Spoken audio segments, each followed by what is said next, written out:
Welcome to The Mix, a fusion dance podcast where we dive into the world of blending dances and all that comes with it. We're talking about everything from the highs of nailing that perfect combo to the lows, emotional, and mental challenges and more. And if you're new to the dance scene, don't worry, we've got you covered with practical tips to help get you started, feel comfortable, and most importantly, have fun. So come on in. We can't wait to dance with you.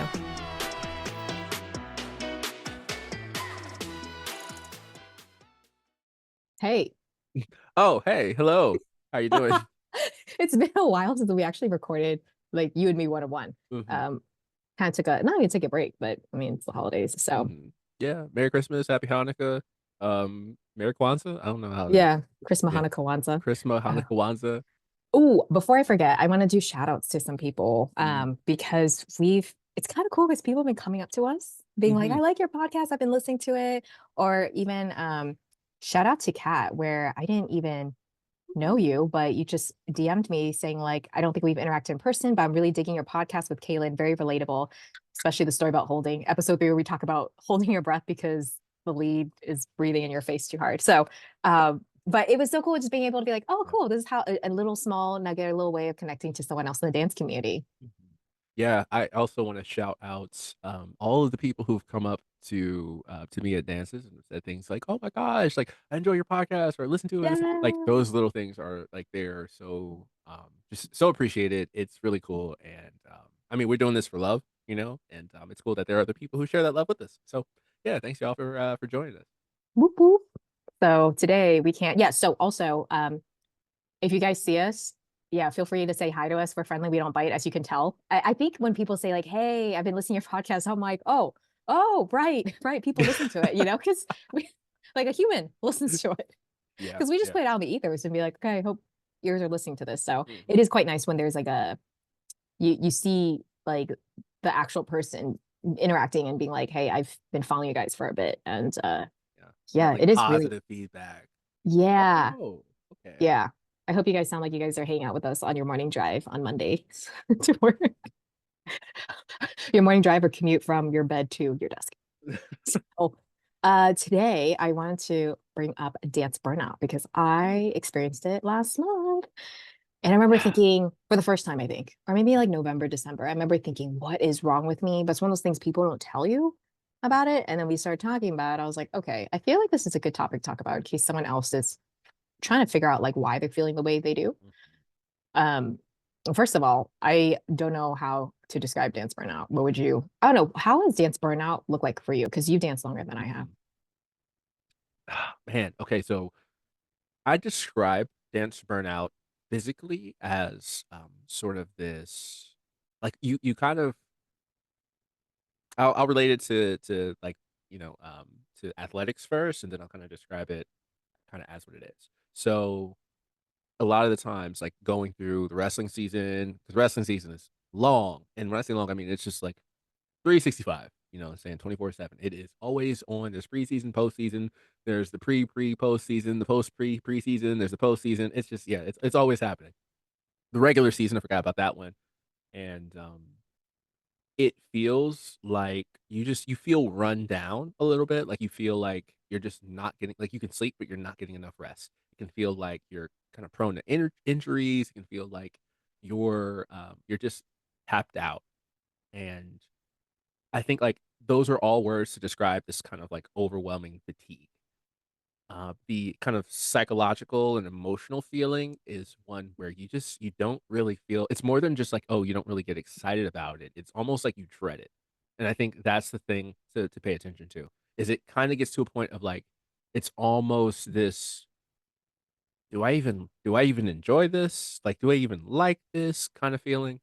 And when I've had that feeling, I'm like, "Oh, I know I've gone too far. I know I've been doing too much. I need to take time away. I need to rest. I need to evaluate, like, what is it that I'm feeling, and why is it this negative thing being associated with something that I love?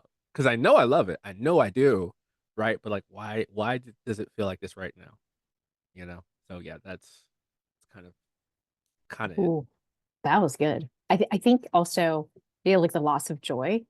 Mhm. And I think, hmm, Because part of me is also wondering, when I just discovered partner dancing, I had this high and I went full, Hmm. it's like the honeymoon phase, right? You're just like, I'm going to do it almost like every single day, Hmm. And so eventually after the honeymoon phase drops, you're going to kind of go into like a dip or maybe just like a regular neutral plateau, be like, okay, this is what, instead of running and sprinting, now I'm just going to go at it, walk at a reasonable pace.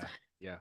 Yeah. But I feel like maybe when the burnout hits is when it's starting to hurt to walk at Hmm. even a reasonable pace Yeah. anymore. Or it Yeah. might Yeah. feel like an obligation, like, oh, okay, I always Hmm. go to this dance with my friends. I guess I'll go instead of being sparked by it, Yeah. And it's hard.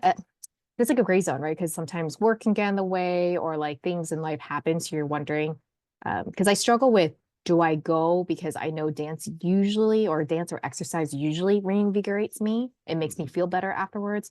But maybe even after dancing, if you still feel the same way, that is a sign of burnout as well. Or you're not Yeah. inspired by movement or Hmm. like music anymore. It just feels Hmm. like bleh, maybe. Yeah. Yeah. I think Yeah. it definitely helps to have check-ins with yourself. And I mean, check-ins with friends are great too, right? But like sometimes you also need to have those really honest moments with yourself where you can actually say like, what like do I want to do this? And give yourself space to say, nah, not today. Like there are some days where I think it's good to stay home. Like you need to take a day where you just spend time watching TV or like just unplugging and doing nothing. You need those days too. Um, I think it was kind of hard when I was participating in the sport because it's you have to be there regardless of how you feel. It's like there's no like I couldn't go to my coach and say, "Hey, coach, I don't really feel like it today." You know what I mean? Like I couldn't do that. It was like that was the reason that I was there in the first place. I had to do the thing.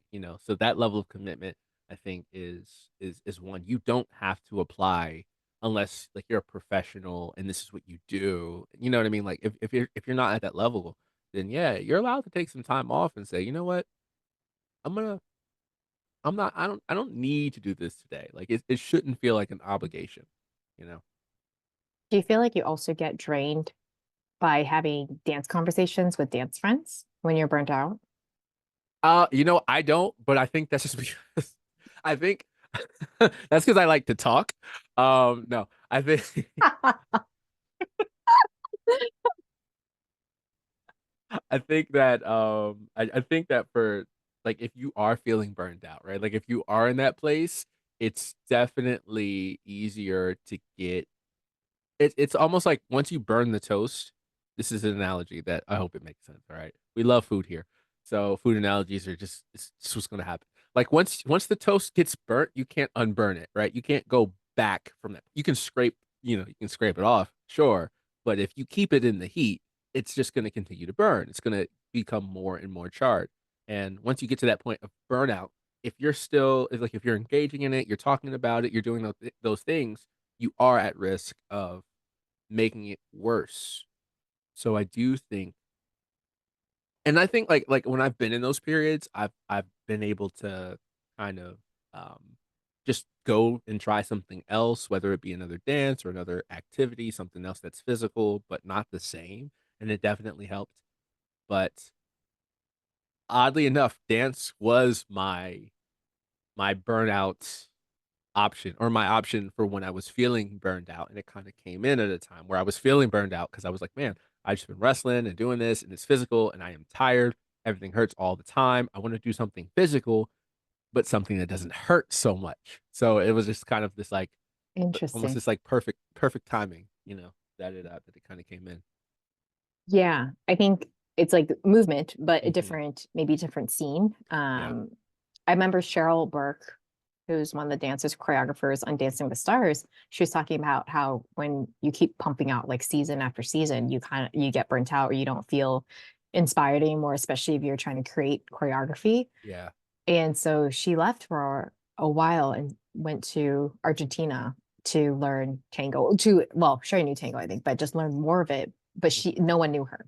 It wasn't like the US where she was popular or they knew who she was and all that stuff. She was a student. She was an equal with everyone else.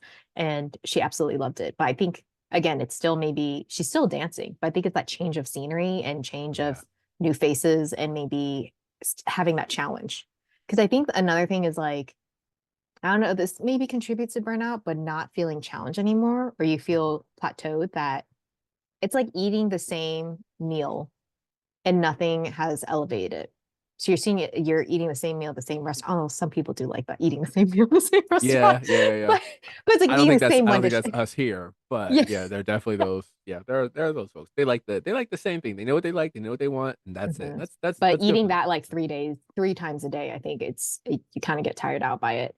I think what you told me once was really a good way of looking at how you say if you overtrain in a sport and you don't recover from it, allow time to rest or away from it, you're going to it's going to take a longer time to recover like a tear, or even what I thought that like I was like, oh yeah, that's so true, is you might resent it a bit.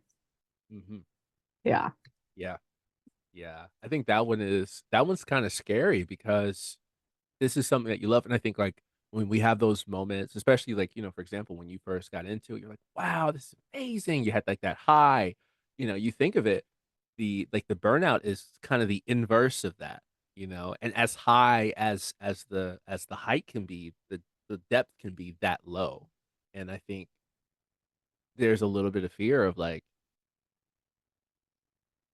does it is it going to stay there? Is it going is it does it is it not going to get any better? And I think that fear is like, it's as reasonable as the height being, is this gonna last? Like, yeah, no, it's not gonna last. It's not gonna last. But it doesn't feel like that when you're in it. It doesn't feel like it doesn't always feel like, oh, this is gonna end. It's kind of like when you're doing planks or you're doing wall sits and you're just like, ooh, it's 30 seconds. And you're waiting and you count at 30 seconds and you look at the timer and it says 3 seconds. And you're like, there's no way. There's no way. Like, it ends, right? It ends, but it doesn't feel like it's gonna end, you know? Yeah. It's when you're like, you know what it reminds me of? And I was thinking in my head, life. You start talking about I planks. mean, I was like, okay. oh my goodness. The wall, I feel like wall sits are worse. Like, I'll take planks. I don't mind core exercises, but the leg ones, I'm like, oh my goodness. Oh, pain. Yeah. Yeah. That burning sensation. 5 seconds never felt like so long. It's, But it is kind of a parallel. A lot of things in dance is parallel to life, where there are going to be highs, there's going to be quiet, peaceful moments of, or boring moments of nothing, and then there's going to be lows. And um, I just wonder if dance burnout is a cycle we will continuously to go through throughout our lives, or is it one of those things where it's really common to get it more when you're performing, teaching, mhm, or going to conventions, competing. yeah. Um, like what type of person is more likely inclined to experience dance burnout, right? Versus someone that just social dances. I did meet a guy, though he was like, yeah, my fifth cycle of burnout. It's like, Fifth, oh fifth, God. we, yeah. Oh, But yeah. I think I do wish that this was something that someone gave me a heads up on. Like, Mhm. by the way, when you start this dance journey, here's what it looks like graph chart wise, or like, Yeah. up, down, or Mhm. just like, yeah, just to give a Yeah. heads up. So I know what to expect. So Mhm. I mean, I think it's like, I mean, even like in some relationships or it like, I mean, is anything, right? boyfriend, Like, girlfriend. Yeah. you have the honeymoon stage, everything is amazing, they can do no wrong, everything is great, and then you have those moments where you're just like, "What? Bam. Who are they and why did I sign up for Are we this?" meant to be Like, together? you're like, did I read the signs wrong? Like, did I miss something? And you have those moments, right, where like you can choose to lean in, right? Or you can choose to lean away. And like, especially if you choose to lean in, like that's not going to be the only time you have to choose to lean in. It's not the only time you have to choose to, to continue and to push into it. And I think it's the same thing with like whether it be dance or any hobby, right? You have those moments where, if you're not feeling if you're not questioning if you still wanna do it, maybe you're not, like, deep in it enough, because the deeper you go, I think the more that thing will ask of you.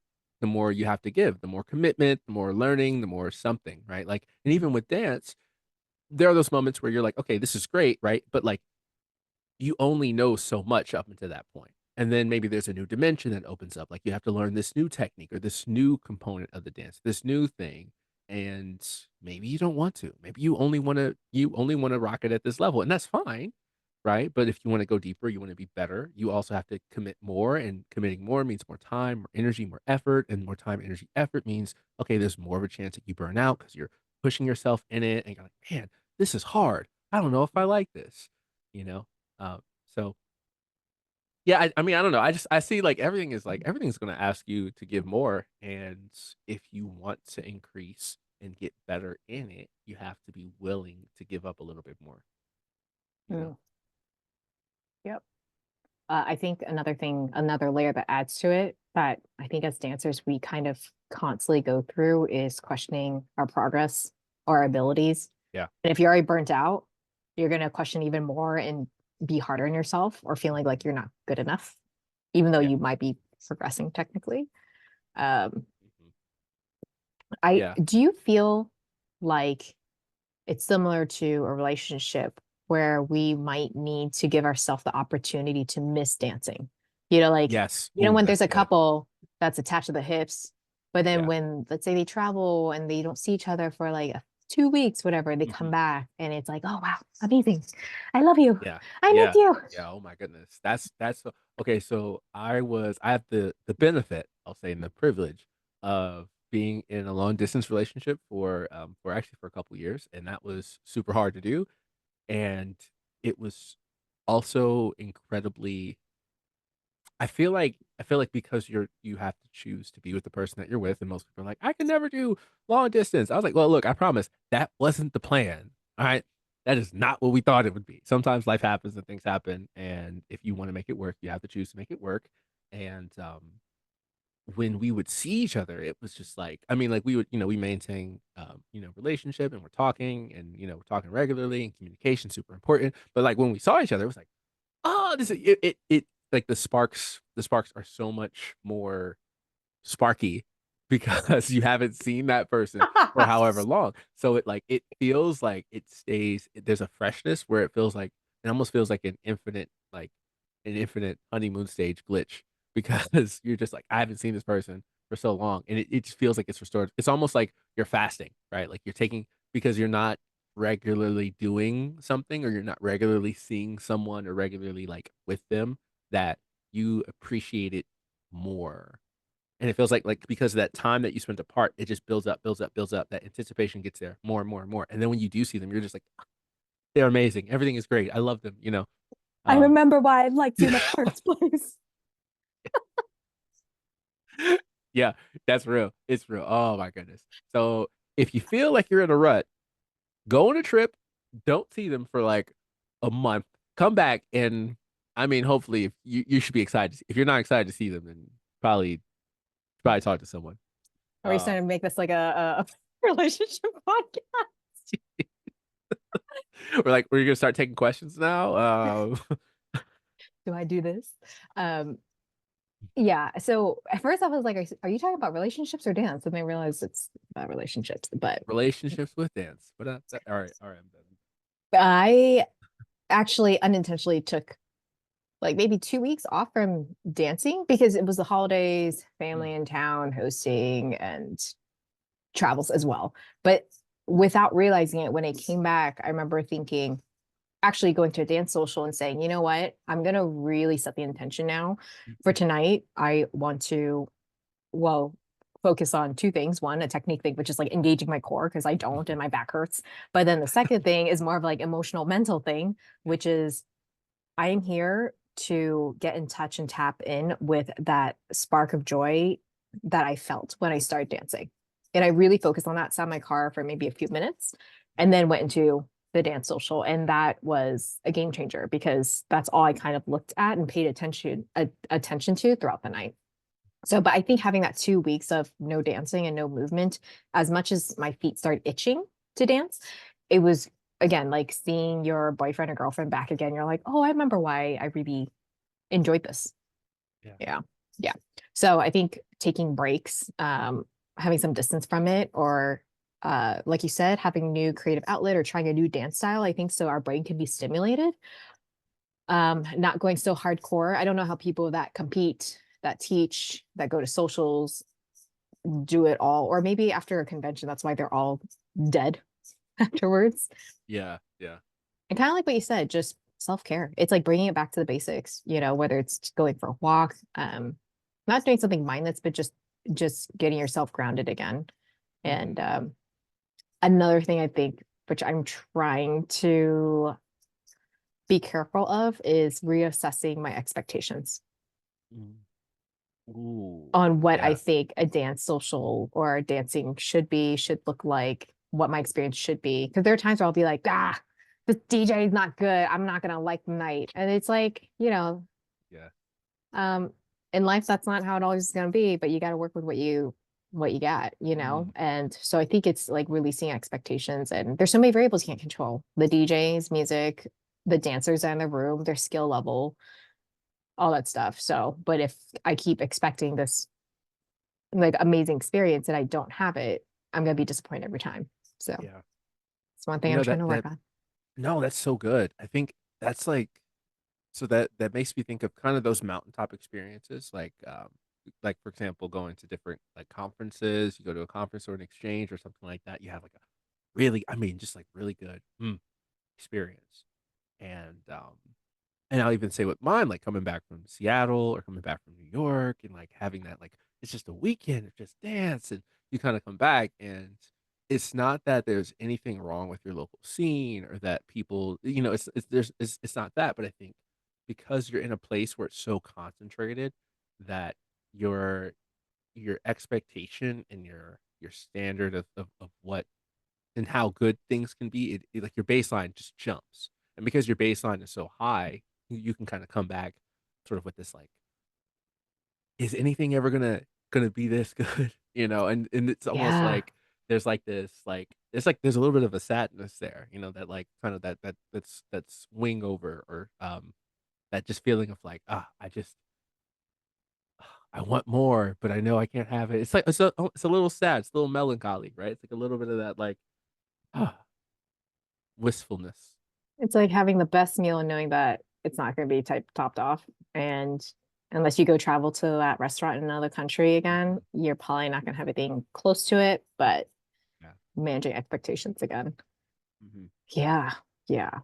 There's a kind of a place that you get when you're in that place of burnout where you can be really, really honest with yourself and really, really honest with what you have or what you're, like, expecting from dances, where if you use that time right, because you're in this place of just like, "Ugh, I don't even know if I really want this," you can use that as a time to reassess and to, like, check in with your intentions. You can check in with, like, what was it about this thing that was making you so excited in the first place? And then also, are you contributing to that thing? You know, because like Yeah. I think sometimes we're like, oh man, um, I can't wait to go and dance with so and so. I can't wait to, oh, this DJ or that DJ or this thing or that thing. And then you kind of get used to it and it kind of becomes common and it kind of becomes this like this thing that like feels just it's just not the same. But, like, how are you contributing to it? Like, how are you adding to it? Are you just taking and kinda consuming, or are you someone who's actively, like, finding ways to give back to the community? And I think I can't remember who it was who said it, but it was like, if you're trying to get better at something, you should find ways to give, not just to take from it. I don't remember it was like that's not exactly how it was phrased, right? But it was like the idea of it was like finding ways to give back to the thing and as you give back to it, it transforms you and also transforms your perspective. It gives you like a new lens to see things through. And I think that is also a safeguard against that burnout. Because if you're feeling burnt out, maybe you also need to shift how you're relating to that thing, specifically dance. Like, are you DJing? Have you signed up to DJ? Are you helping promote events? Are you looking for ways to like teach or to like skill share? Are you taking classes? Have you taken different style? You know what I mean? Like, there are those questions that you can start asking. Like, okay, am I just passively like consuming, or am I actually helping to build? And if you are building, maybe you need to switch. Maybe you need to be someone who consumes instead of just giving, giving, giving. Maybe you need to take. Right? Maybe that's something that you can use as a time to say, "Okay, actually, I think I actually need something from this." Like, I don't need to be the one putting these events on. Maybe I need to let other people take some of the load and put some of this on, you know? maybe I do need to just like sit back and just enjoy 5 Mm. or 6 or 7 events without me having put anything in, and I just boom, I just receive. I just get refilled. Enjoy as a guest. Yeah. Mhm. Yeah. Yeah. It also reminds me of just now what you're talking about, like in a, say, an office job where you're doing the same task over and over again. But then when someone's like, hey, do you want to try this other, do you want to cross train? And you realize, oh, hey, this is not bad at all. Or if my brain's stimulated or I'm learning new things. Or sometimes you just need vacation from work, honestly. So, Yeah. and it's kind of like a analogy similar to what you Mhm. said. So yeah. Yeah. That is a really good point where like sometimes especially people that the thing I love about the dance community is people love being help like to help out, being involved Yeah. because it's not, of course it is a business, but at the same time I think because it really does feel like community where you just want to support each other in whatever ways you can, right? But Yeah. sometimes we find ourselves in places where we might be overgiving. And like I said, it's nice to just come as a guest sometimes and be like, okay, this is how it was when I just started. And I'm okay with that. I am okay with that. Yeah. Yeah. Yeah. That part. And also, just as another quick little thing, like, it definitely helps to try different styles. I mean, granted, we're biased because fusion, but if you've only been doing one style, then, like, maybe you should switch it up and try something else. Like, if you've only been doing bachata, you've only been doing salsa, maybe you need to, like, try West Coast swing. You need to, hop into a different room with different people and with different skills. And what I found is more often than not, when I go back to something else after spending time away, yeah, there's that little moment of like, "Oh, I have to, like, readjust and recalibrate," but it's like the return is sometimes 3 and 4 and 5 times more, because I have this fresh perspective and because I feel like, "Oh, I've been reinvigorated." Like, I've been doing something similar, but not the same, so now I can come at it with all this not just the skill, but also the enthusiasm, and I think that's really Mm, what makes such a big difference is, like, that enthusiasm, that, like, zest for life, that excitement. yes. Oh, Yes. different. Yeah. Yeah. Stop eating basic spaghetti. Try some tacos. It's what Caitlin's trying to say. We don't want no spaghetti in this piece, okay? We're done.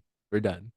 We need some tacos. We need something fresh, something Yeah. fire, you know? And I Yeah. don't mean no Taco Bell. I mean some real. No, let me stop. But I like Taco Bell. I love the Dorito shell tacos. Supreme. Yeah. Um, Taco Bell, please sponsor us because we're hungry right now as we're recording because we always Look. talk about food or other types of analogies. Mm. Um, if you guys found this episode to be helpful, please share it with a friend and give us a follow on Apple and Spotify and say hello to us. We are friendly on social media at Fusion Dance Podcast. We love getting comments and messages. It really does make our day. Like off screen right now, we'll talk about and be like, oh, did you see so and so message us this? Also, we've included an awesome resource down below in our show notes. It's a list of places to go social dancing here in LA. So thank you for being here with us, and we will see you next week.